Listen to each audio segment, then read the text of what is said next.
नमस्कार, आप देख रहे हैं सान इंडिया। मैं हूं बलराम। बीजेपी के पास और कोई मुद्दा नहीं बचा है। जी हां, उनके पास शायद कोई मुद्दा नहीं बचा है। 2024 में चुनाव है। विपक्षी गठबंधन ने अपने गठबंधन का नाम इंडिया रखा है। तब से बीजेपी की पूरी टीम इस नाम के पीछे पड़ गई है। राजनाथ सिंह ने अपने भाषण में इंडिया का नाम नहीं लेकर INDI का नाम लिया है। वहीं से यह प्रतीत होता है कि बीजेपी इंडिया गठबंधन से कितने भयभीत हैं। आगे बताते हैं आपको पूरी चीज़ें। इससे पहले आप कुछ चीज़ों को देखिए जो मोदी जी की कुछ योजनाएं हैं, उनके नाम सुन लीजिए।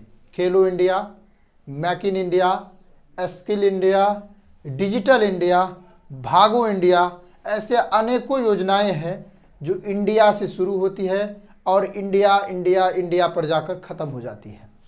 इन समय में जिस वक्त ये सारी योजनाएं आई थी, इस समय में इंडिया का मतलब भारत था। लेकिन अब इंडिया अंग्रेज़ों का दिया हुआ नाम हो गया। इंडिया एक अंग्रेजी का प्रतीत हो गया।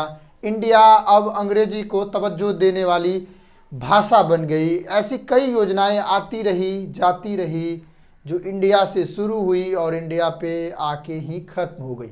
लेकिन बीजेपी ने सत्ता की लोभ में इंडिया को ही बदल दिया। इंडिया अब इंडिया नहीं रहा, यह देश भारत है। अब मुद्दा यह बन गया, मतलब यह देश इंडिया नहीं है।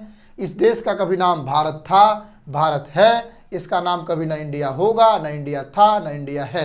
ऐसा मुद्दा अब बन गया है। कुछ चीज़ें और देखिए। कुछ ही दिन पहले RSS के प्रमुख मोहन भागवत ने कहा था इंडिया नाम बंद होना चाहिए और भारत होना चाहिए। बीजेपी वाले बहुत जल्दी इनकी बातें मान लेते हैं और RSS वाले हैं तो इनकी बातें माननी ही पड़ती हैं। तो उन लोगों के लिए यह ज़रूरी भी है कि उनकी बातें मान ली जाए। अब भारत का नाम अब भारत ही रह गया है।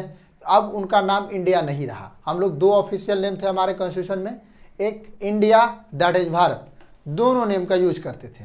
जैसे कि आप हमारे बगल के तस्वीर में देखिए कुछ चीज़ें, आपको एक पिक्चर दिखेगी, उसमें क्या है कि प्रेसिडेंट ऑफ इंडिया। अब वहाँ पर क्या लिखा है नए वाले में, प्रेसिडेंट ऑफ भारत। यह अब बदल गया है। लेकिन इन सभी चीज़ों के बीच एक सवाल तो बनता है कि इंडिया तो भारत हो गया, समझ में आता है कि इंडिया का नाम बदल के भारत रख दिया है, लेकिन ये किया क्यों गया? ये इसीलिए किया गया ताकि पूरे इंडिया गठबंधन को एक साथ बाइकआउट किया जा सके, इंडिया गठबंधन की जड़ों को मिटा दिया जाए। ये इसीलिए किया गया। जाहिर सी बात है, शायद आप भी इस चीज़ों को बहुत बेबाकी तरीके से समझ पा रहे हैं कि यह इसके पीछे क्या राजनीति है। लेकिन अब इन सभी के बीच सवाल यह उठता है कि संविधान के अनुच्छेद 1 जिसमें यह लिखा है कि इंडिया दैट इज भारत, इसका क्या होगा?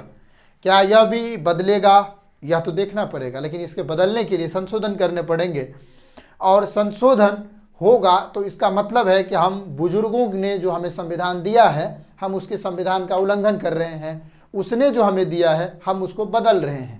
ऐसी बदली जाती हैं कई चीज़ें, संविधान ही है, वो लचीला होती है, बदली जाती है। लेकिन सवाल यह उठता है कि क्या कोई नाम भी बदल सकता है? अक्सर यह मांग उठती थी कि क्या इंडिया इंडिया इंडिया सब दिन इंडिया, इंडिया की जगह पे भारत होनी चाहिए।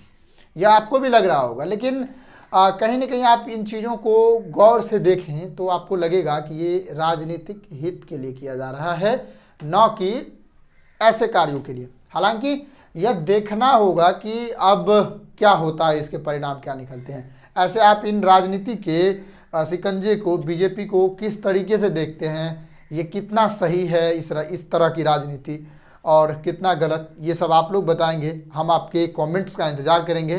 तब तक देखते रहिए सान इंडिया। नमस्कार, जय हिंद।